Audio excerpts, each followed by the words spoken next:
Guys, here's your Iceland update from the RV, and everyone is here with me. There is Rudi, and I turn it around. There is Eddie. Yeah, Eddie, I'm talking about you. And there's Apollo. He always likes to lay behind my foot heater.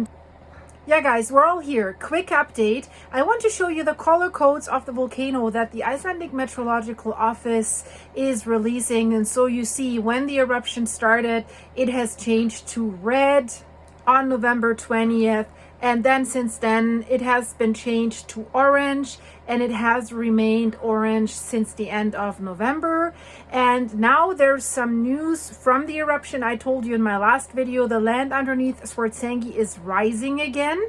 And it seems that maybe, but only maybe, that the eruption is slowing down.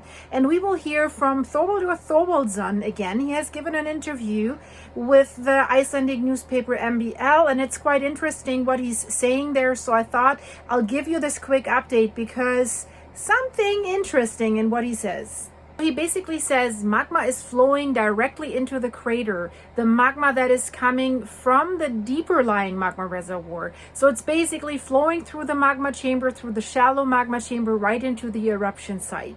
And why is that so? You can call that the eruption is balanced. But why have we seen the land rising again? And that's what he's going to explain to us, and he does that quite well. He's professor of volcanology at the University of Iceland. For him, he says, if we look at the context, more magma has come to the surface than has accumulated in the magma chamber before the eruption. Before the eruption, there were about like 23 million cubic meters in that shallow magma chamber. So he says it's obvious that the magma is flowing straight up right into the eruption site, right all the way up into the northern crater. That's the last one that is still active right now. But he says the explanation for the land rise is now that some magma that is flowing up, flowing through the magma chamber right to the eruption site, is somehow caught in the shallow magma chamber and is remaining there. That's why the land is rising again. But what we can say right now, the magma that is storing in that shallow magma chamber right now, the buildup of that magma is slower than usual. In the past eruption, the land was rising faster. So what does that mean? Is the whole system slowing down? Well, not that fast, guys. Let's hear what he has to say. The land subsidence has lasted longer in this eruption, and it took longer until that shallow magma chamber started to fill up again and started to cause the land underneath Svartsengi, where we have the Blue Lagoon and the Svartsengi power plant, to rise again. And then he mentions, although overall the Icelandic Met Office says the earthquake activity is quite slow, there is not much. Thorvaldur says there are earthquakes at a depth of 8 to 10 kilometers. So that's deeper down. That's below the current shallow magma chamber. The shallow magma chamber is at a depth of 4 to 5 kilometers. So something's going on down there. Something's rumbling. Otherwise, we would not see earthquakes. So he says these earthquakes indicate that there are some changes underway in the system. But what are the changes? Well, we cannot look into the volcano, unfortunately, and find out what the changes are. So he only has a theory. So since we know all that, the big question is, will the volcano keep its pattern, its rhythm? Will the volcano keep doing what the volcano has been doing since November 10th? Or will it change what it's doing? Will it keep the same pattern and with it send the same amount of magma in that shallow magma chamber, and with a little bit of an increased amount each time? And will we see eruption after eruption? Because then pretty soon probably the current eruption would stop, and then we see another eruption in a month and a half, or somewhere in between the next 3 months. So repeat. This is the first version, right? Everything remains as it is. But then there's a second version. What if this balanced flow keeps going? What if it continues for a longer time? Then this eruption will not die down, and then this eruption will keep going. It will keep going and going for a longer period of time, and nobody knows for how long. Because if that steady flow from the deeper lying magma reservoir is going to continue like it's continuing now, the eruption will remain calm, but will calmly continue. Of course, he was asked for his predictions. What's in stock for the Reykjanes Peninsula for the coming year, for 2025? What's his estimate? What will the volcano do? He says what they have observed is that the intervals between eruptions are getting longer. So it takes more time until the next eruption is triggered, and the magma chamber, the amount of magma that is accumulated in the shallow magma chamber, has increased from eruption to eruption also. But with the exception of this eruption, it had almost the same amount in that magma chamber that it had when the last eruption started. But it took a little bit longer, right? But they expected the current eruption to start like in December, maybe Christmas. So that surprised them too, that it started so early. So is there really a pattern, or is the volcano really doing what it wants to? That's the big question that I have. But his theory is, okay, let's say there is more time between each eruption.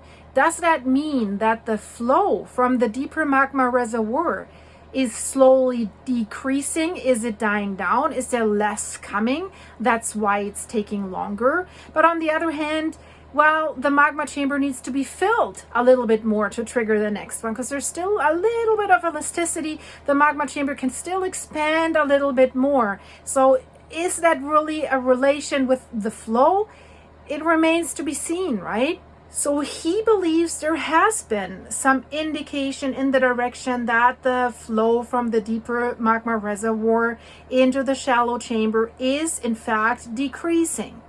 But he also says there is this other possibility that we can't rule out. It's basically 50-50. So it's, again, they know that they don't know. But at least he's giving us some theories, and it's interesting, right? So the other theory would be that we do have some kind of equilibrium that has been reached between the deeper magma reservoir and the magma chamber and the eruption site, and that there is a constant flow from the lower magma reservoir to the upper one, so that this flow is not dying down. And he says, well, if that is the case, then everything that we've been seeing will continue, and it will last as long as it lasts, right? You cannot predict anything then.